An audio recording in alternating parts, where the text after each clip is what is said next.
निवडणूक लढवायची असेल तर पैसा महत्वाचा अशी सध्या राजकीय गणित आहे। कुणीही कितीही देशाच्या किंवा विकासाच्या बाता केल्या तरी शेवटी भाषण संपल्यावर लोक पाकिटांची वाट पाहणार अशी सध्या राजकारणाची कडू पण सत्य परिस्थिती आहे। पैसा नसेल तर राजकारणात पाय सुद्धा ठेवणे कठीण नव्हे तर शक्यच होणार नाही अशी परिस्थिती होत चालली आहे। काही वेळा ही गणित चुकतात, ती दरवेळी सत्य ठरतात असं अजिबात नाही, किंवा सगळेच विकले जातात अशी ही परिस्थिती नाही। पण विकले जाणारे जर जास्त झाले तर राजकीय गणित नक्कीच बदलतात, त्यात काहीच शंका नाही।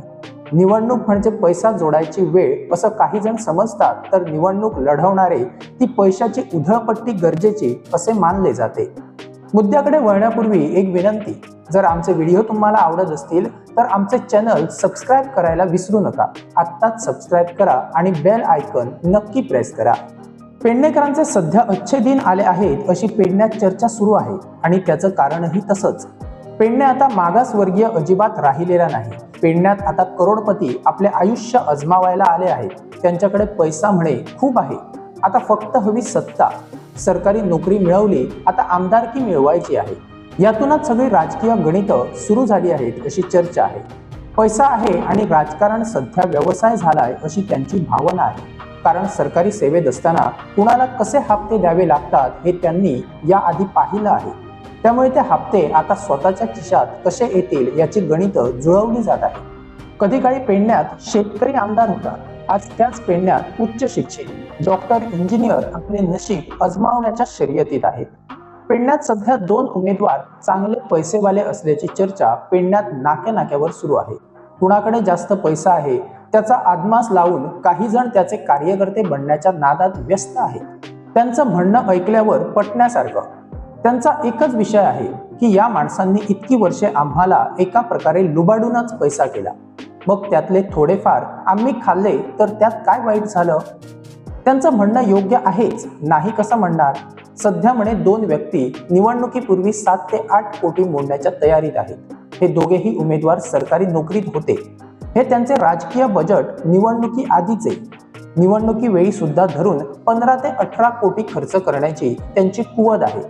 जर हिशोब करायला गेला तर पेडण्यात 32,000 मतदार आहेत। या 2 उमेदवारांचे बजेट लक्षात घेता निवडणुकीपूर्वी दरेक मतदाराला 5,600 रुपये मिळणार।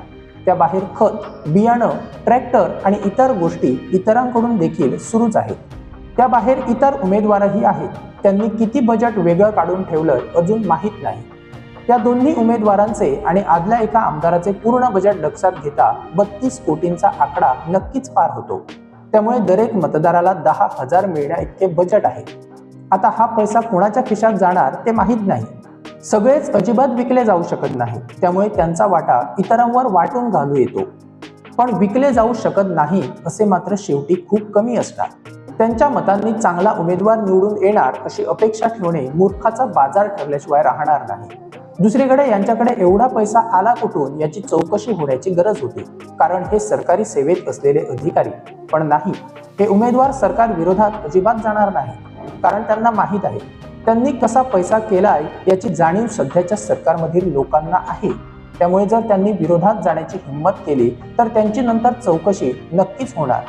ही लोक जो आज पैसा घालताय ना, तो सगळा उद्या वसूल केल्याबगर अजिबात राहणार नाहीत। नंतर नको तसले प्रकल्प डोक्यावर थोपून हा पैसा व्याजासहित वसूल करून घेणार हे विसरून चालणार नाही। सध्या काहीही करा, पण पेडणे मात्र चोरांच्या हातात देऊ नका रे बाबा।